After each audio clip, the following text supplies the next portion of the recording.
இன்றைக்கி நம்ம வீட்டு கிறிஸ்மஸ் டெக்கரேஷன் தான் பார்க்க போகிறீங்க. ஃபஸ்ட்டு என்ட்ரன்ஸில் இதே மாதிரி மெரி கிறிஸ்மஸ் அப்படின்னு ஒன்று தொங்க போட்டிருக்கோம்.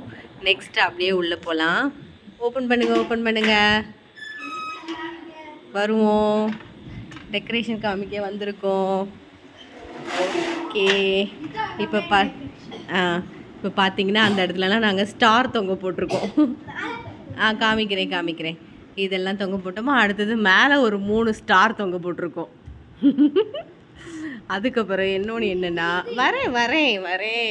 அப்புறம் இந்த டிவி ஸ்டாண்டில் வந்து ஒரு ரெட் கலர் ரிப்பன் வச்சு ஒட்டி வச்சுருக்கோம். நல்லா இருக்கா? நெக்ஸ்ட்டு ஒரு குட்டி குடில் இருக்குல்ல, தள்ளுங்க பக்கத்தில் வந்து காமிப்போம். இது என் தம்பி ஒரு தடவை கையடிச்சலாம். இது என் தம்பி வந்து ஒரு தடவை ஷிஜோக்கு வாங்கி கொடுத்தது. ஸோ நாங்கள் அதை வந்து ரொம்ப குட்டியாக இருக்கிறதுனால சும்மா அதை யூஸ் பண்ணலாமேன்னு சொல்லிட்டு அதுக்கு ஒரு ஸ்டாண்டு மாதிரி போட்டு, ஸ்டாண்டில் இது பேர் என்னது, ஒரு கார்ட்போர்டு வச்சு அதுக்கு மேலே வச்சிட்டோம். இதுக்கு எதுவும் பண்ணலை. நெக்ஸ்ட்டு வந்து நம்மளோட குடிலும் கிறிஸ்மஸ் ட்ரீயும்.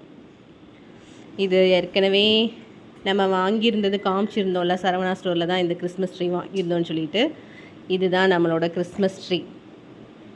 இது நம்ம பண்ண ஸ்டார். ஒரு தடவை புயல் வரும்போதா நம்ம இந்த ஸ்டார் பண்ணிகிட்டு இருந்தோமா, கடைசியில் இந்த ஸ்டாரை போடுறதுக்கான இடமே கிடைக்கல. சரி, அது சும்மா வேஸ்ட் பண்ணக்கூடாதுன்னு சொல்லிட்டு இங்கே வச்சு விட்டுட்டோம்.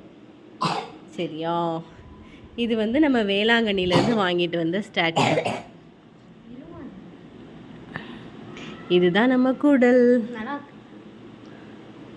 நல்லா இருக்கான்னு கமெண்ட் பண்ணுங்கள். இப்போ வெளியில் வந்து கொஞ்சம் பல்ப்லாம், சீரியல் லைட்லாம் போட்டிருக்கோம், அதை காமிக்கிறேன்.